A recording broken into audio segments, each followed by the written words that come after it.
Audio Jungle.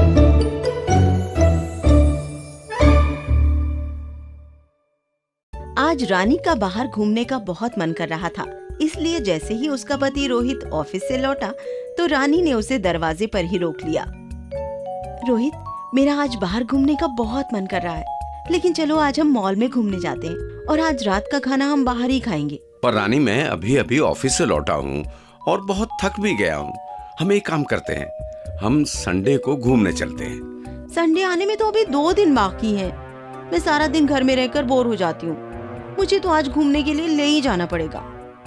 क्यों मेरे बेटे को तंग कर रही है? वो अभी अभी ऑफिस से लौटा है और कितना थका हुआ है।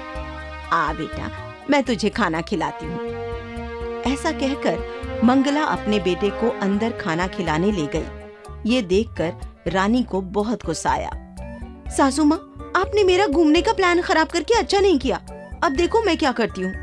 अगली सुबह मंगला अस्पताल जाने के लिए तैयार थी और अपने बेटे रोहित का इंतजार कर रही थी।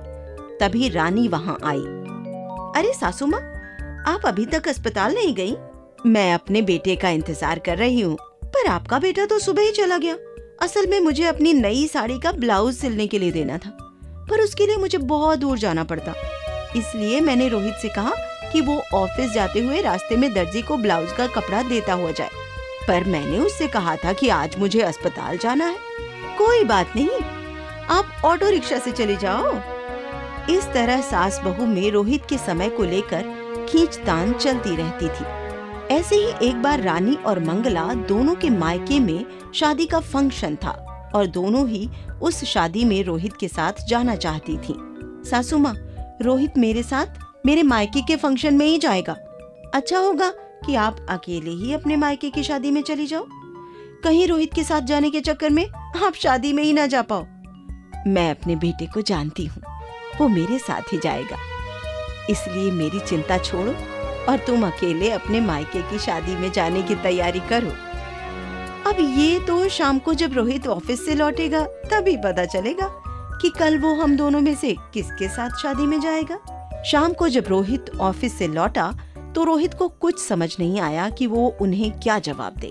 मेरे लिए ये तय करना बहुत मुश्किल है कि मुझे किसके साथ जाना चाहिए, और मैं तो बस तुम दोनों को खुश देखना चाहता हूँ। इसलिए तुम दोनों आपस में तय कर लो और मुझे बता दो कि मुझे किसके साथ जाना है। सासू माँ, आपने सुना ना कि रोहित मेरे साथ जाना चाहता है, इसलिए आप अकेले ही चली जाइए। मैं अपने बेटे को जानती हूँ, वो तुझे दुखी नहीं करना चाहता, इसलिए वो खुलकर बोल नहीं पा रहा है, पर असल में वो मेरे साथ जाना चाहता है। वैसे भी रोहित, अगर आज तेरे पिताजी जिंदा होते तो मैं तुझे बिल्कुल तंग नहीं करती। सासू माँ, आप हर बार ससुर जी का नाम लेकर रोहित को अपने साथ ले जाती हैं, लेकिन इस बार मैं ऐसा नहीं होने दूंगी। रोहित मेरा पति है, उस पर मेरा हक है और मैं उसकी माँ हूँ, इसलिए उस पर पहला हक मेरा है। अगर आपने ऐसे ही करना था तो आपने उसकी शादी क्यों कराई? मुझे क्या पता था शादी के बाद तुम मेरे बेटे को मुझसे दूर कर दोगी, और मुझे पता होता कि अपने ही पति के साथ कहीं जाने के लिए मुझे आपकी परमिशन चाहिए होगी तो मैं ये शादी ही नहीं करती। बहस करते करते दोनों रोने लगी और अपने अपने कमरे में चली गईं। उस दिन कोई भी अपने मायके के फंक्शन में नहीं गया। फिर अगली सुबह रानी ने रोहित और अपनी सास से कहा, मैं बंटवारा करना चाहती हूँ। रानी, ये तुम क्या कह रही हो? तुम होश में तो हो?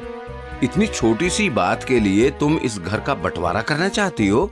मुझे तो पहले से ही इस लड़की पर शक था और आज इसने मेरा शक यकीन में बदल दिया। इस घर का बंटवारा कभी नहीं होगा। आप दोनों मुझे गलत समझ रहे हैं। रोहित, मैं इस घर का नहीं बल्कि तुम्हारा बंटवारा करने की बात कर रही हूँ। तुम्हारा बंटवारा करना बहुत जरूरी है, क्योंकि आए दिन तुम्हें लेकर मेरी और सासू माँ की लड़ाई होती रहती है। इसलिए एक बार बैठकर हम तीनों तुम्हारा बंटवारा कर लेते हैं। सही बात है, एक बार तुम्हारे समय का बंटवारा हो गया तो फिर किसी को कोई परेशानी नहीं होगी। ठीक है, जैसे मैंने पहले भी कहा, मैं बस तुम दोनों को खुश देखना चाहता हूँ, इसलिए तुम दोनों का जैसा मन करे या जैसा तुम्हें ठीक लगे वो करो।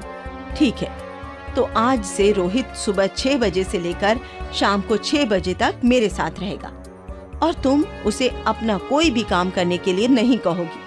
और शाम 6 बजे से लेकर अगले दिन सुबह 6 बजे तक रोहित मेरे साथ रहेगा और आप उसे अपना कोई भी काम करने के लिए नहीं कहेंगी। इस तरह सास बहू ने रोहित के समय का बंटवारा कर लिया। अब 12 घंटे रोहित अपनी माँ को कभी अस्पताल लेकर जाता, कभी मंदिर लेकर जाता, कभी शॉपिंग कराता, तो कभी उनके दूसरे किसी काम में मदद करता और 12 घंटे अपनी पत्नी के साथ घूमता, शॉपिंग करता और उसके बाकी कामों में उसका साथ देता। सास बहू इस बंटवारे से बहुत खुश थी, लेकिन इस सब में रोहित बहुत थक जाता था। क्या बात है रोहित, आजकल तुम बहुत थके थके से रहते हो। कुछ नहीं मनीष, बस घर में सास बहू ने अपना झगड़ा सुलझाने के लिए मेरे समय का बंटवारा कर दिया है। दोनों अपना समय शुरू होते ही मुझे कभी किसी काम के लिए बाहर ले जाने के लिए कहती हैं, तो कभी घर में ही किसी काम पर लगाए रखती हैं। इस सब के बीच मुझे आराम करने का समय नहीं मिल पाता। फिर तो तुम्हें उन दोनों से बात करनी चाहिए, क्योंकि अगर ऐसा ज्यादा दिन चलता रहा तो तुम्हारी तबीयत भी खराब हो सकती है। मुझे कुछ नहीं होता, अगर वो दोनों इस बंटवारे से खुश हैं तो मैं भी खुश हूँ। ऐसे ही बहुत दिनों तक चलता रहा। अब सास बहू के बंटवारे का असर रोहित की सेहत पर दिखने लगा था। रोहित, मुझे शाम तक ये फाइल तैयार करके देना है। वैसे तुम्हारी तबीयत ठीक नहीं लग रही, तुम ऑफिस का काम कर तो सकते हो ना? हाँ बॉस, मेरी तबीयत थोड़ी सी खराब तो है, पर कोई बात नहीं, मैं ये फाइल कंप्लीट कर दूंगा। अगर तुम्हारी तबीयत ज्यादा खराब है तो कुछ दिनों की छुट्टी ले लो। अगर छुट्टी ले लूंगा तो काम कैसे करूंगा, और काम नहीं करूंगा तो घर चलाने के लिए पैसे कहाँ से आएंगे? ठीक है, तुम्हें जैसे ठीक लगे। आज जल्दी घर आ जाना, याद है ना? आज हमें रणवीर सिंह की फिल्म देखने जाना है।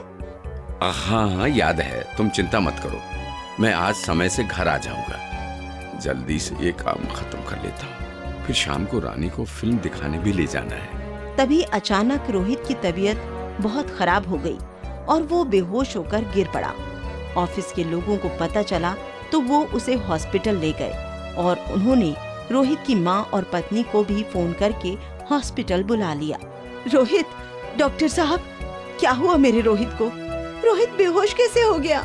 आप लोग चिंता मत कीजिए, मैंने रोहित का इलाज कर दिया है।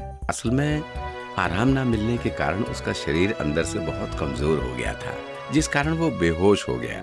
अभी तो मैंने उसका इलाज कर दिया है, लेकिन ये सब दोबारा भी हो सकता है।